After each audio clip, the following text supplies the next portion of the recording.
Welcome back, everyone, to another episode of the UConn Hockey Podcast. On today's podcast, I'm joined by a very special guest. He is a sixth-round draft pick of the San Jose Sharks, and he recently just signed his NLI with UConn, so he will be joining the team next season. Joey Muldowney, welcome to the podcast, man. How's everything going? Good. It's good. Thanks for having me. Appreciate it. Yeah, no problem. Well, I want to start off this podcast sort of from the beginning of your hockey career and kind of work up to where you are today. So just reading about yourself, it says that you're from Lakeview, New York. So talk about growing up there and how did you start playing hockey? Yeah, so grew up Lakeview, like you said. It's about 20 minutes south of the city, Buffalo. So I grew up playing for like my local just like town team, the Hamburg Hawks. Um yeah, so that was kind of where I started. I actually started because of my uncle. My uncle, he played at Plattsburgh, Division III, and when he played there, he was the captain there, and they were actually pretty good. Like they made it to the like Final Four a couple years, something like that. So I remember going to watch them, and I think that was something that really got me into it. My grandpa too, he was big into it. So yeah. Yeah, was your uncle your favorite player growing up, or was it someone on the Sabres? It was actually Patrick Kane. So just because he was a Buffalo boy, he was kind of a smaller kid, just like me. So he was always a guy that I loved watching growing up.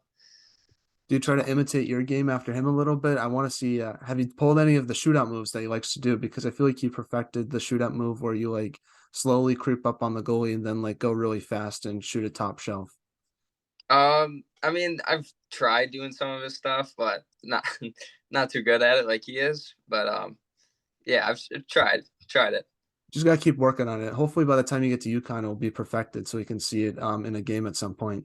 Hopefully, yeah. Now, just looking back at your career before juniors, it said that you played for the Buffalo Eagles AAA team when you were a teenager. So I'm curious how you got the opportunity to play for that travel team, and just talk about your experience with the Regals. Yeah, so growing up, there was a bunch of the kids just played for their kind of local teams, and then they all kind of conjoined into the Regals, and I just knew all of them. My dad knew some of the dads just from playing each other over the years, playing summer hockey. So that was kind of how I ended up on that team, and yeah, I mean, yeah, that was kind of it. It was I loved playing the SCTA league. Just like the idea of playing in the league, I love. And then we were playing against all Canadian teams, and when you're younger, it's pretty cool being. I think we were the only American team in the league, so yeah, that was pretty cool being able to play against all those guys up in Canada. Yeah, how was travel going up to Canada all the time? That must have been interesting experience to say the least. Yeah, it was. There were times where the border kind of sucked, but we had to get visa. No, not visa. Oh yeah, what's it called? A passport. Yeah, well, passports, but there's Nexus. It's called Nexus, and it's like there's a separate line for it, and it should make it so much faster. So we all had to get those for the team, and that kind of made it a little easier. But yeah, sometimes it still sucked. Yeah, yeah. Any interesting border stories, or really was just sort of just kind of a pain in the butt getting through to Canada? Um, or there was one time where we were coming over the border from a tournament, actually, not so much SCTA game, but coming over from a tournament. I was in the back seat, and I had like my mom was like cleaning my gear. She sprayed it with something, and I had an allergic reaction to it. So I was in the back, and I was just like, we put down the seats in the back, and I was laying down, and we were going over the border. And I don't know why I wasn't woken up, but we were going over the border as I was laying down in the back. And obviously, you're supposed to have your seatbelt on going over the border. That so we got pulled over, and yeah, that was a big thing. So that would be Well, one. luckily you made it through though. That's all that counts. That must be scary though, like having an allergic reaction and then like getting pulled over. Like you just want to go home at that point. Yeah, it was fine though. It ended up working out. Now, you then went on to play for Nichols School, which is a prep school in New York. So talk a little bit about your experience there, because just doing research, you had 97 points in 56 games during your time at Nichols. So I'm curious sort of what led to your success when you were with that prep school. I mean, going in there, I was playing with a center named Brock Jones and a left winger named San Cristiano, and playing with them, it was great. They're really good players, to be honest, and a lot of we kind of just clicked automatically, and it was pretty cool. I mean, growing up, I grew up with Brock. Brock was my neighbor. He lived across the street from me, so me and him played together for numerous amount of years growing up. And he was, whenever we were on the same team, he was actually always my center. So it was we kind of just had that connection where we always knew where we were in the ice, and Sam was always set me up. So yeah, it was great. Yeah, and I was reading a story about you and your time at Nichols, and it says that you decided to stay there versus moving on somewhere else. I'm curious what led to your decision to stay at Nichols for another year, and how do you think it's benefited you now since you're playing in the USHL? Yeah, I mean, I've seen guys like friends go to juniors early, and they were getting scratched games. They were not they kind of felt like they weren't developing, and like it wasn't really in their best interest. So I kind of felt like it was best for me to give myself that extra year to develop as a player. Um, kind of just waited out, and it ended up working out. And also, Nichols is a school right out of Buffalo, so it was kind of nice to be able to graduate high school out of Buffalo, be home. So Hmm. Yeah. Do you think COVID had a play in that? I'm just curious because obviously when you're in the middle of your high school career, that sort of had to be a sort of a roller coaster to navigate through. yeah. I mean, Nichols also during the pandemic, they were in school doing a lot of stuff, whereas with the school I was at, we were all online, and it was just not really well Mhm. or anything. So that also definitely played into it, and it definitely helped. Convincing my parents to let me go there. Just like the fact that they were in school, um, they kind of had their stuff figured out. Now you're currently playing in the USHL for the Des Moines Buccaneers.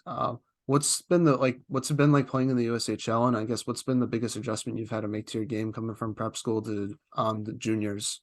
Yeah, I mean, when I was at my prep school, it was kind of like there was not every team that we played was very deep. Whereas in the USHL, every player is really good. I feel like they're all the best kids going to play Division 1 hockey in my opinion. Um, but yeah, I mean, just the fact that you have to bring it every game, or else you're not going to play. It's as simple as that. So um, yeah, that's kind of been the biggest adjustment for me, is just knowing that every kid is going to be really good. There's not really going to be a line out there where I'm just going to be able to go do whatever with the puck. So Yeah, I'm curious, like, what's been like the biggest improvement you've made to your game playing in the USHL? Because obviously you played a little bit of games last season, but now since you're having your first full year in the USHL, how have you seen your game improved since last year? yeah, I would definitely say that my defensive game has improved in my opinion. Our coach really focuses on our defensive play. As long as we can shut teams down, I feel like any team in the USHL can pop in a couple goals. So that's something that we really focus on like every day in practice. So it's pretty big adjustment. What's it been like living in Des Moines? It's a city that like whenever I think of the Midwest, I think of corn and just like cornfields. So is that true, or is there fun stuff to do around there? No, I mean not so much in Des Moines. Des Moines it's a pretty good city, to be honest. Kind of got lucky being here. Um, but yeah, like there's stuff to do. There's stuff to do. It's not so much just all cornfields, but yeah, I mean it's fine. It's fine. How are the bus rides? Because I was checking out your conference, the Western Conference. You guys have some hikes, some huge like 15-hour bus rides to get to some of these places. Yeah, I mean we go up to Fargo. Um when we get back from Christmas break. I think that's a far one. And actually next week when we're going to Tri-City. But I mean, like Sioux City, that's only 3.5. Sioux Falls, that's a little less than Sioux City. So Waterloo is only like an hour and a half. Cedar Rapids, Mhm. about 2 hours. So I mean, they're not terrible, to be honest. Yeah. Well, it's gonna be nice once you get to college because a lot of the bus rides are like less than an hour since everywhere's so close to each other in New England. So that's gotta be like something you gotta be looking forward to. Yeah, yeah, definitely looking forward to that. Now, what's like your favorite like rank to play in the USHL? Because one thing I respect a lot about the USHL is how it's such professionally run. Like they treat them like professional teams in a sense, where you guys how well they treat the players and staff. So I'm Yeah. curious, like, what's been like your favorite rank to play in, and just talk about the professionalism that is the in the USHL. Um, I mean, I I haven't played in all the ranks. I haven't played in Faro yet, but I've heard that one's a nice one. But I mean, to be honest, I as it's kind of run down, but I love playing at a Buck Arena. To be Hmm. honest, um, I don't know. It's just old barn, kind of like that feeling. The fans we get are they're crazy. They love the Bucks. So yeah, honestly, I would say ours, the Buck Arena. Now, I've teased this a little bit, but let's sort of get into it. Let's talk about your commitment to UConn. So, talk a little bit about your recruitment process. What made you decide to go to UConn versus other schools you might have looked at? Um, I knew that I wanted to play in the Hockey East. I felt like it was it's a very competitive league, and I just that was what I wanted to play in. Other schools I were talking to were in the ECAC, and I just felt like that wasn't really the league for me. So when UConn came along, they started talking to me, showing interest. I was really excited, and just UConn being a bigger school, that was also something that really attracted me. I wanted to go. I want to go to a bigger school. I want to be able to, you know, meet new people, have that college experience of, going to the basketball games, stuff like that. So yeah, that was a big part of it. Yeah, and do you know any players on the team currently, or know any guys in the USHL that are going to play for UConn? Because I know that Jake Richards from Muskegon's committed to play for UConn. I know there's a guy from Sioux City, Kevin Fitzgerald, that's supposed to play for UConn as well. I'm curious if you had the chance to sort of meet anyone on the team currently, or guys who are going to be in your recruiting class for next season.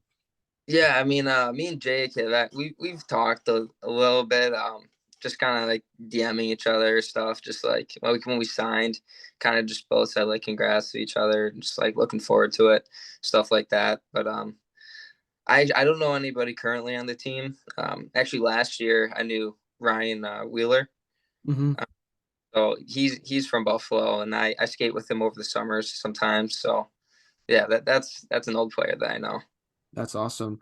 So are you watching the team at all this season? And I guess like, what's your thoughts on the team currently? Because they're off to the best start in program history. That must excite you as a commit, knowing that you're jumping into a really good program. I'm stoked for it. I'm super excited. I know that Coach Cav and Coach Houghton, um, I know that they're really excited for me to come in. So that makes me excited. So yeah, I mean, it's great watching them succeed. I love it. It gets me super pumped up. What's like the thing you're looking forward to the most about college hockey when you think about it? Is it the new barn and stores that's coming, or is it playing in some of those hostile environments in like BU, UMass, or Providence? Yeah, I mean, again, just the whole Hockey East League. I feel like they get some of the best players in the world to go play there. Like you said, and those the BU, BCs, they tend to get those national development players. So that's something that excites me, being able to play against those kids, every night. Um, and yeah, that rank, I'm super pumped for that too as well. I went on an official visit this summer, and so we got to walk through it and everything, and it's really coming along. So yeah, I'm excited for that. You know, also you get to join into it right when the season begins. I feel bad for the players on the team currently because it's still under construction, so they get to finally get to the new rink in the middle of the year, which I feel like is a bit of an adjustment playing at a new home arena in the middle of the season. So it must be nice for you to sort of just jump into it get used to the facilities during the summer and all that stuff. Yeah, it'll be nice. They'll have that workout facility in there. They'll have everything in there. So yeah, I'm excited. What's like one part of your game that you think you need to improve on the most before heading into college hockey? Because obviously you're playing against a lot of older players when you play in the NCAA. Yeah, I would just say, my consistency. I'm not saying that I've bad games all the time. I'm just saying, like, in college hockey, you're gonna need to bring it every single shift. So it's definitely something that I'm gonna be working on. While playing the USHL, and yeah, so that's definitely something that I would say. Now, does the coaching staff talk to you during the season? Like, what's the communication like between you and the coaching staff? And if not, like, do they talk to you after the season? I'm curious how that works out. Yeah, yeah. Actually, Tyler Helton, he talks to me all the time. He'll come. He was actually just at the Sioux City game that I just had yesterday. So they come out, they watch. Me and him will text maybe like once, twice. Um, you know, every month I would say we'll have a good conversation. Um, maybe once a week. Um, so yeah, they're really good with communicating with me, letting them know, and letting me know like what's going on, what they think. So yeah, they're actually really good with that stuff, which is another reason why I wanted to go there. Now, I also want to ask you about this because you got drafted by the San Jose Sharks this year. I'm curious about your draft story. Where were you when you found out you got selected, and how excited are you to be part of the Sharks organization? Yeah, so I was actually in South Carolina visiting my girlfriend because she plays soccer there for the Gamecocks. So I was there visiting her over the summer because she had to leave a little early. Um, yeah, so I honestly just had it up on my phone because I was just watching just to see. I didn't know if I was for sure gonna go or not, so I just had it up, and yeah, I was just watching. And I got a text from my advisor, and he was like, "Congrats, dude," because he was at the draft, and the names weren't really popping up as the draft were like it wasn't simultaneous like popping up. So I kept kind of refreshing my page and everything, and yeah, then it finally showed up, and I was like, I don't know, I was stoked. And then got a call later from my career, and the scout that recruited me over my season.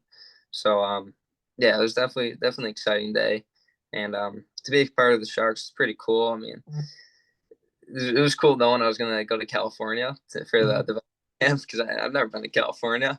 Mm-hmm. So yeah, and then just knowing that they got a new GM my career, they get a new coaching staff and everything. So it was pretty cool.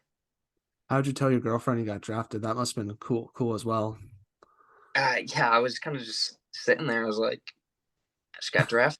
And then she was like, "What?" And yeah, so That's awesome.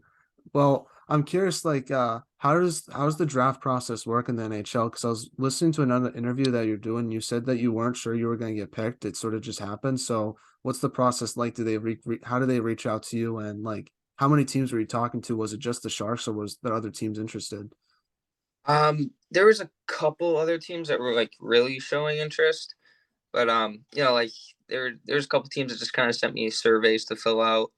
Um, there's the teams would kind of talk to my advisor mainly, but yeah, I mean the Sharks never actually talked to me personally. I'll talk to my advisor, they would actually kind of just say like, yeah, we're interested, you know. But I was talking to the scout that recruited me at the development camp, and he was saying, he's like, we didn't want to really like reach out to you and tell you that we were gonna take you because then you go back to your advisor, tell him, and then he tells the other team, and then it was kind of just like a outsmarting kind of thing for them. So Oh, that's awesome. What was development camp like there? What'd you guys get to do? yeah, I mean we did a lot of stuff. Like we worked on our skills. Every day we would have an hour session of shooting, different, like dragging, shooting, push shooting, um, and we did a 3v3 tournament when we were there. That was pretty cool. Getting to play with some of the older guys there. Yeah, I mean, it was a great experience. It was really cool. Was it nice to also meet some of the other prospects there? And I have to ask you, Thomas Bordeleau was one of the top NHL prospects. So how cool is it to play against a guy like that? Yeah, it was. I mean, watching him in the 3v3 stuff, that it was, the guy, a guy player like him can do just crazy things in 3v3. So, yeah, it was pretty cool. Now, before we end off this interview, I have to ask you, do you have any message to any UConn fans that are listening? Like, describe your game to them, and how excited are you to come to Stores next fall? Yeah, I mean, hopefully I can come in, make an impact. I'm looking forward to it. I'm really excited. So, yeah, I mean, that's all I have to say. Awesome. Well, before we end the interview, do you have any shout outs you want to give to any of your family members, friends, teammates, future teammates potentially? Anyone in particular, feel free to shout them out. Yeah, shout mom, dad, Brock Jones, Henry Bartle, and shout out Jake. Awesome. Well, thank you so much, Joey, for coming on the podcast. I really appreciate you taking time here today and speaking with me. And as a fan myself, I'm looking forward to watching you play. It should be a lot of fun. So take care, stay safe, and we'll see you at some point in the near future. So keep doing your thing in the USHL, and we can't wait to watch you play in the near future. Thanks for having me. No problem. Now, one question, Joey.